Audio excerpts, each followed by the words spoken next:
Hey everyone, how are we doing today? This is James Sweeney, aka Split Suit, and welcome back to another video. And in this video, we're going to talk all about cold calling and calling open raises. And we want to talk about the ranges we do it with, the ideas we do it with, how we can do it better, and just as importantly, when we should start getting rid of cold calls, especially the ones that get people in trouble. So this video is going to be pretty jam-packed all on cold calling. Again, we're talking about a bunch of different variables that go into it and how we can improve and how we can make more money by cold calling better. So without further ado, let's just jump right into it and start having some fun with cold calling. So first of all, what is a cold call? Well, a cold call is when there is an open raise and someone calls. So that right there is a cold call. Pretty simple, pretty easy to see, and that's what we're going to talk all about in this video, how to do it better, and just also talk about the kinds of ranges that people use. So the average kinds of things that people tend to cold call with would be pairs, so everything from deuces to essentially aces.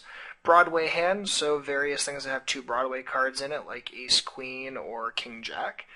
Also suited connectors and suited gappers, which could look something like a 7-6 suited or a 9-7 suited. And other hands, so oftentimes would be junkier stuff like say ace-x suited or queen-9 off, that sort of stuff.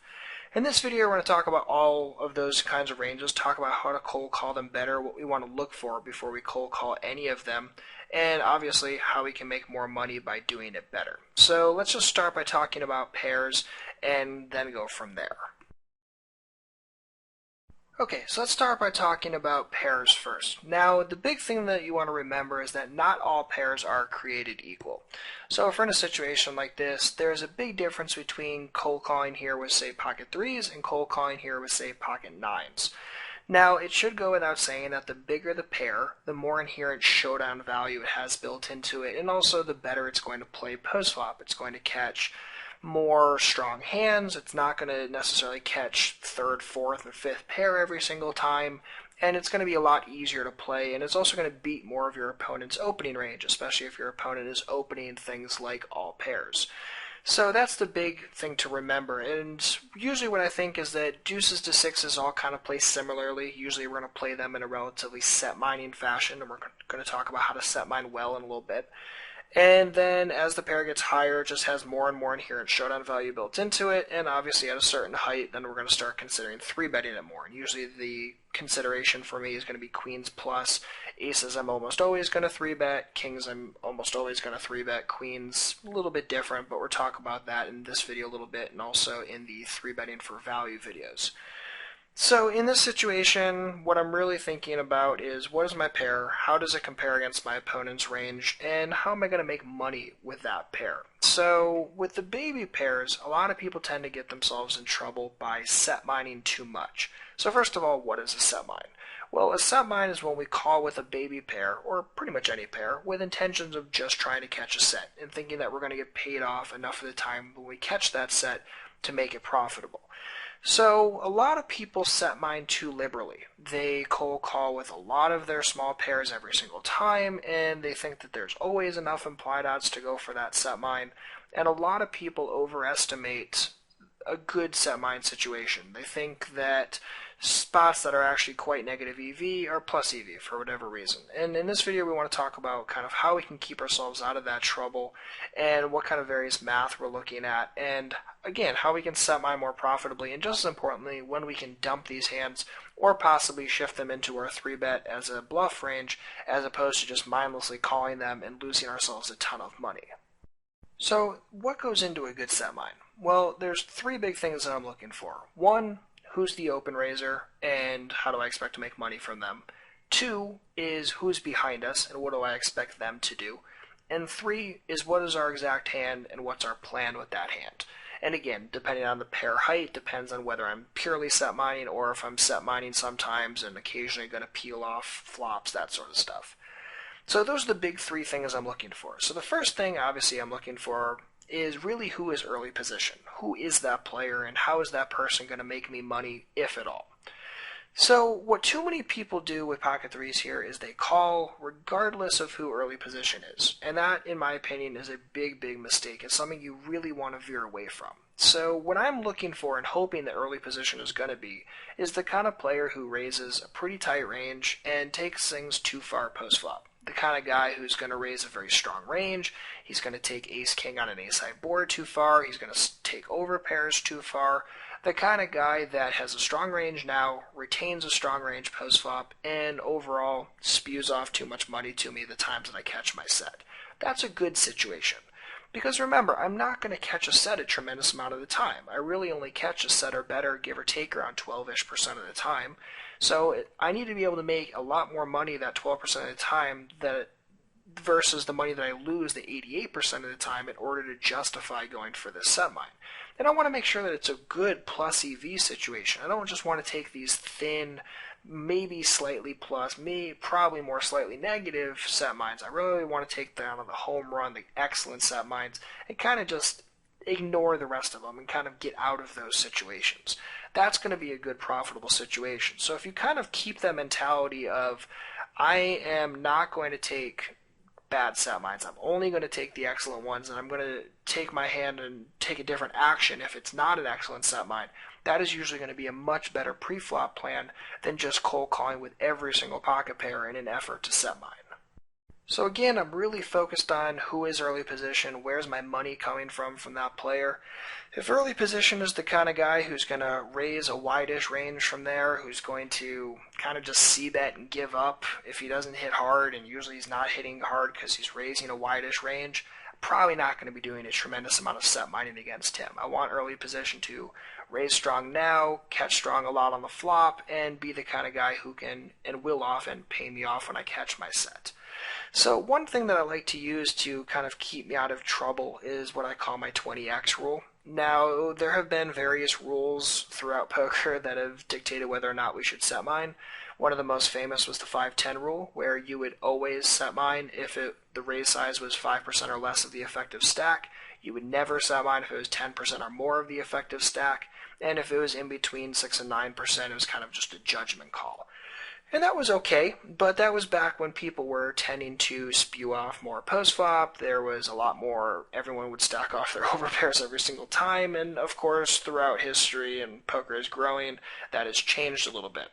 So what I use is the 20x rule. So if my opponent opens for $1.50 now, I need there to be at least 20x that in the effective stack. So I need there to be at least $30 left in both of our stacks to justify going for this call. And in this situation there is. And thus I would be more inclined to at least consider going for the set mine. So 20x rule keeps me out of a lot of trouble, makes sure that my math is good, also has a decent amount of buffer built into it for the times that I catch my set and don't get paid, or I'm just not hitting sets, or maybe the cooler situation where I run into the bottom side of set over set, that sort of stuff. So it has a lot of buffer built into it to ensure that I'm taking really profitable set mines, and I'm not just taking these break even or these janky set mine spots that aren't really profitable in the first place. And then the last thing that I'm really focused on are the people behind me. So the small blind and the big blind in this situation, and if you were cold calling from middle position, then obviously everyone left after you as well. So what I'm really focused on from them is two things. One, I want to make sure that they're not aggressive squeezers or three-betters. I don't want someone who's going to three-bet this situation, squeeze me out, and put me in a situation where all I'm doing is calling $1.50 and never getting a return on it. That's not a good situation for me. So if there's aggressive squeezers behind me, I'm not really very excited about going for a set mine. And even if it were a decent set mine against DP, I could actually be pretty hard-pressed to find a fold button here and not feel that bad about it. The other thing I'm looking for are fish. And fish are excellent. And fish could take a situation where, say, the set mine against early position wasn't necessarily the greatest in the world, but there's a fish behind me who can cold call and offer a whole new set of implied odds. That can be an excellent situation. And again, I still want to focus on stack size. If there's just a fish with $10 behind me, that's not really good.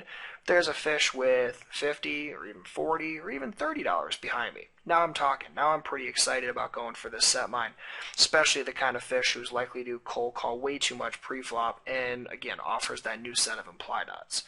So those are all the things I'm looking for in a situation before I set mine. Again, it's not just I was dealt a small pair, so I cold call. It's I was dealt a small pair, but here's who opened the pot, here's who's left after me.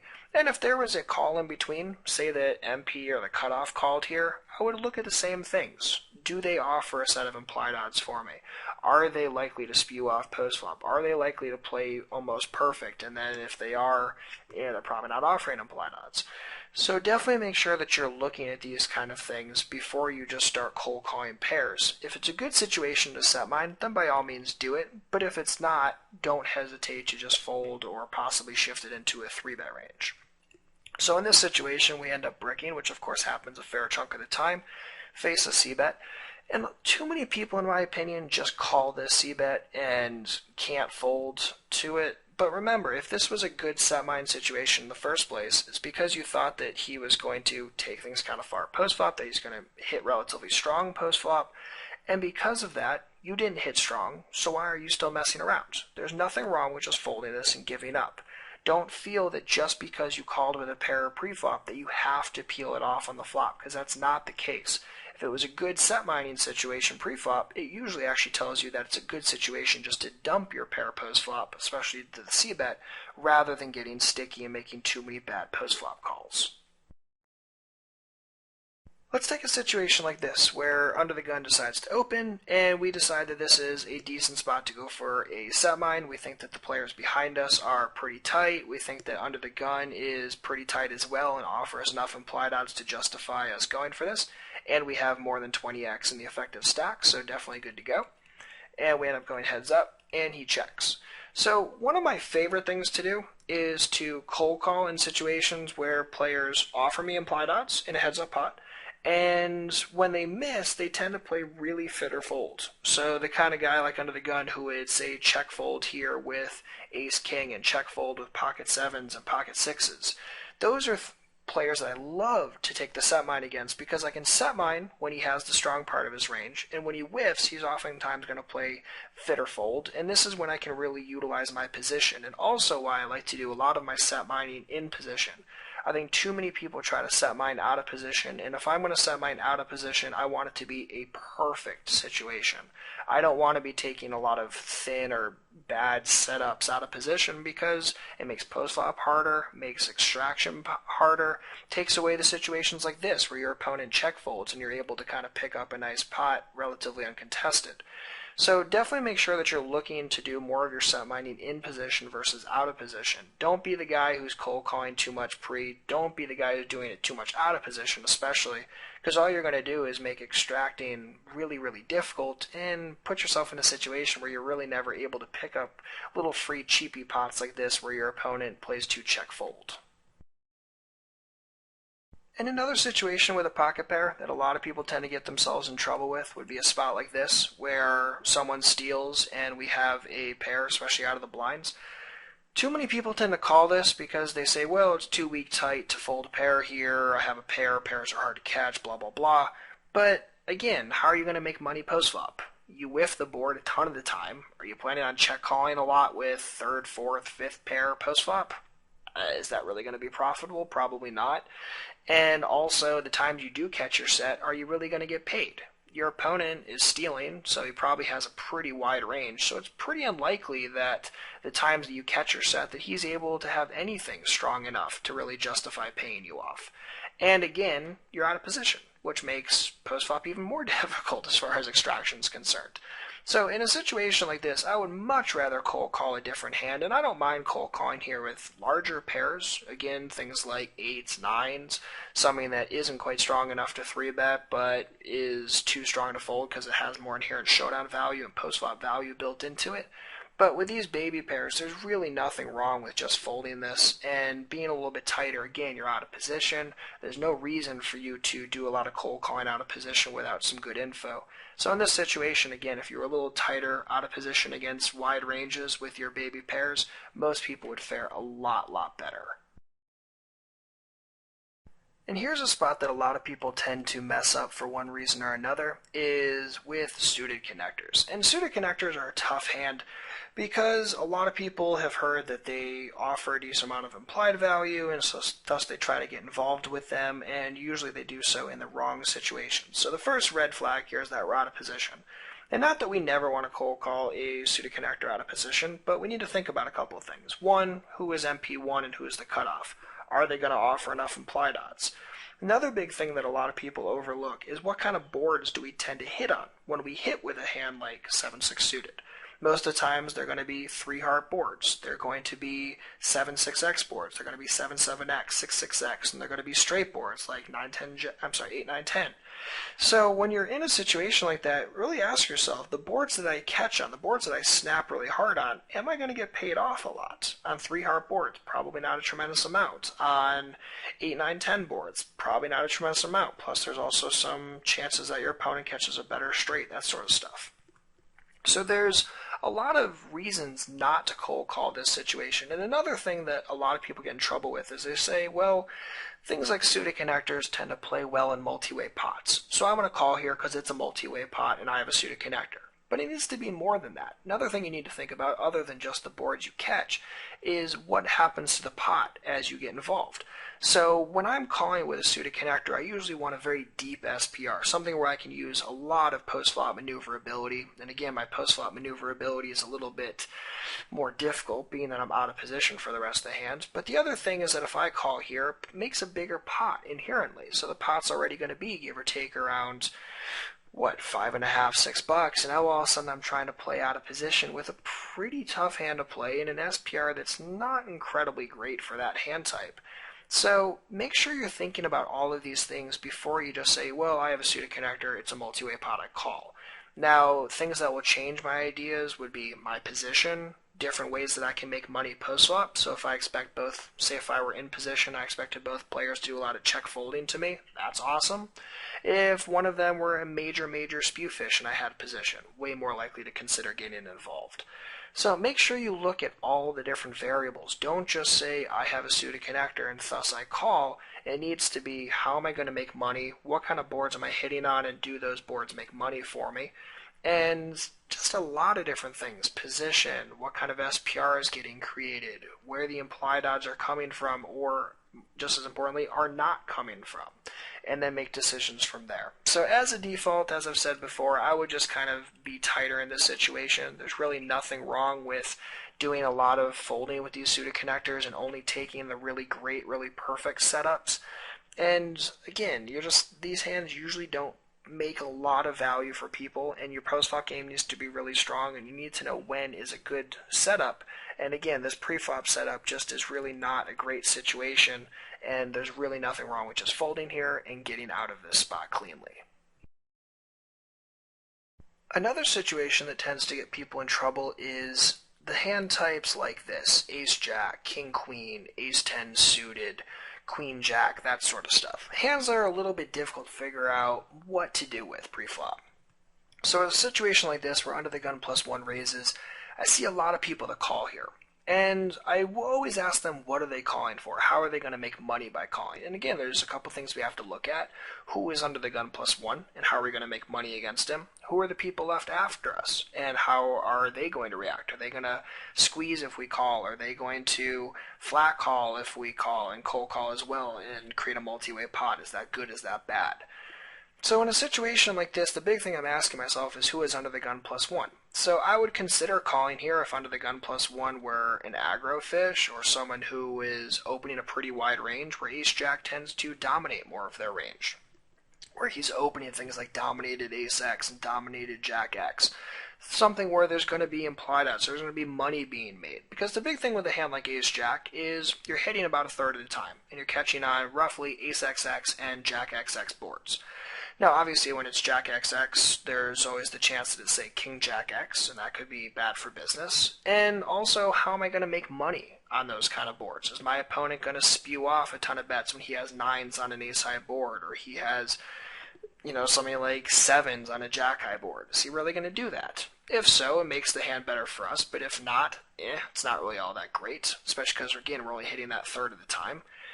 And the other thing you want to consider is reverse implied odds. And reverse implied odds is how much we expect to lose the times that we hit. So if our opponent is raising here with, say, only stronger aces, say he raises things like ace-queen and ace-king, but he doesn't open things like ace-jack, ace-10, and ace-9, well, now all of a sudden when he catches an ace-high board, there's a fair chunk of the time that we're behind and we're just paying off in that situation. And obviously your post-flop skill set can make that call pre-flop better or worse depending on how you can mini-max it. But usually people are not going to be able to play that spot very well. Again, you don't make enough when you hit. There's a fair chunk you can actually lose when you hit, and also you miss a fair chunk of the time as well. So I really don't like calling here as a default. If I had other information, and I don't like calling here when under the gun +1 is like a nit or a tag or even a lag, it's usually not all that excellent. So usually I'm going to be a lot tighter here, and there are certain situations where I will cold call Broadway hands, and suitedness is not a big factor. I know a lot of people say, oh, if I have ace-jack suited, I'll call, but if I have ace-jack off, I won't. It's not saying that ace-jack suited isn't a better hand equity-wise, it is, but is it really making that much of a difference for you? Most players it won't. So I won't really like over-adjust just because I have suited versus non-suited. I'm still thinking about who is under the gun +1, who are the players behind me, do I expect to get squeezed or not, is that good? Is there a fish in the blinds who I can invite in as well, who I can take position on? That could easily shift me into going for a cold call here. So again, think about all the situations before you do anything, and as a default, as I said, especially from like early position raises, I really have nothing wrong with just being tighter here and just getting out of these situations. Again, being a little tighter, there's nothing wrong with that, keeps you out of trouble, and it keeps you from adding hands where most of the time you're not going to make much, but your downside potential is relatively high.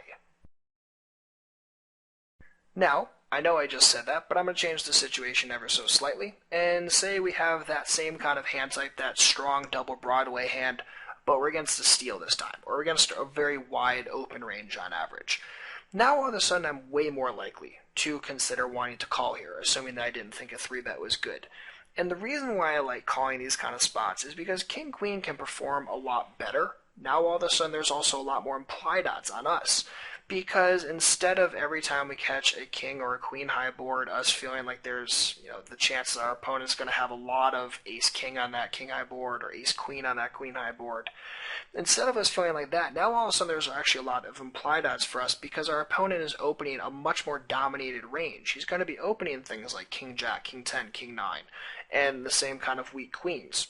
So it becomes a situation where all of a sudden we can make a lot more money the times that we catch, and we don't have to worry about being behind as often. Doesn't mean that we still don't have to play poker post-flop and figure out if we're good or not, but it means that we can feel a lot more comfortable. We can play a lot better in that situation. And also because it's a positional pot, usually steal pots like that, and in those situations, players tend to play a little bit spewier, sometimes bluff a little bit more, which is good for us when we catch our king or queen high board, and also sometimes be a little bit stickier with things like second best hands, which of course is good for us the times that we catch.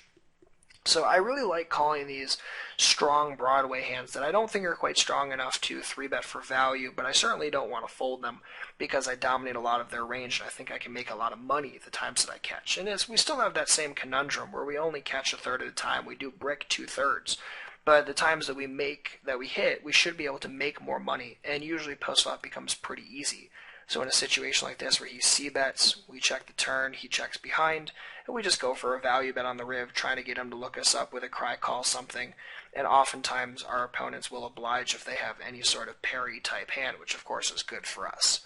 So in these situations, like I said, I tend to be pretty good for cold calling these Broadway hands, whereas when I'm facing a tighter opening range where there's more reverse implied odds as opposed to implied odds, then I'm going to be rethinking the way that I cold call. But in these situations, I really like cold calling these hands that play well post-flop, and again, can gather implied odds from our opponent where his range starts to offer reverse implied odds instead. Now there's two more hands I want to go through in this situation, and the first one is like a junky Broadway type hand, and a lot of different hands fall in this situation. Queen 9, Ace 8, King 9, and a lot of people tend to cold call them too liberally, especially in this situation where, say, the cutoff opens for 2.5x as opposed to the normal 3x. And oftentimes people say, well, I'm getting a better price here, and thus I should call. I'm getting 2.7 to 1 preflop, so I should go for a call here and mix in. But again, these hands like this offer a lot of reverse implied odds. When we catch that 9x board or that queen x board, not feeling as comfortable, and also when you have that lower kicker, like the 9 in this situation, we're oftentimes going to be catching more second pairs. So boards like jack 9x or ace 9x, where all of a sudden we're not even feeling comfortable, and it's also not going to be easy to try to play that hand, especially out of position. So as a default, again, if you're ever confused, I would just default on folding and getting out of it cheaply until you have more information that tells you how you can play that hand. And because I don't really feel I can cold call here, I only have 3 options. I can fold, I can call, or I can 3-bet. If I don't feel I can call well, I either 3-bet or fold it, and I can 3-bet it if I have good enough information to do so, and I can fold it if I don't. It's very, very simple. And again, it keeps you out of a lot of trouble, keeps you value injected, and keeps you from being the guy that has a massive cold calling leak, which a lot of players tend to do actually when I go through their databases. And the other kind of hand would be like a junky suited connector, and again, you could substitute this with a ton of different hands, an actual suited connector or a suited ace or whatever. Something that's not premium, not double Broadway, and not a set mine type hand. So in this situation, really, I just ask myself the same questions I always do. One, how am I going to make money? What's his range look like? How can I make money against that? Now, if MP were the kind of guy that, again, opens pretty wide pre, but then check folds a lot of flops, well, I might just call here so I can take it away when he check folds flops too often. But majority of the time, I won't have that information, or I'm not going to have a strong enough hand to really want to get involved. And also with a hand like 6-5 off, how are we going to make money? Again, we catch on 6-6x, 5-5x, and the straight draw boards. And how often are we really catching those? And also when we do, are we really making any money? And how are we going to make money, the other 90 million% of the time that we miss? So in a situation like that, most of the time, again, I'm just going to suggest that you be a little tighter there, stay out of trouble, and just don't be the guy that's just in here cold calling too much and getting yourself into all sorts of negative EV situations. So that's going to wrap it up for this video. Again, we talked all about cold calling, talked about the various ranges we use, things like pairs and broadways, suited connectors and gappers, and also other hands. And again, as a default, if you just stayed tighter, you would stay out of so much trouble. Only really cold call when you have a good idea on how you're going to make money, and when the 3-bet just isn't really good enough to justify it. It's kind of what I would suggest. As a default, if you're tighter, you're going to stay out of trouble. You're usually going to make more money in this situation, and that's obviously what we want to focus on. And the other big thing is make sure you're focusing on taking good set mines. Don't be the guy who's set mining every single time. Make sure you're focusing on when's a good spot and how are you going to make money in that situation, and also thinking about the other variables like who's behind you, thinking about post-flop plans if you plan on peeling flops, that sort of stuff, and thinking about where the profit's coming from. So same as always, if you have any questions, don't hesitate to let me know. Otherwise, good luck out there, happy grinding, and good luck cold calling.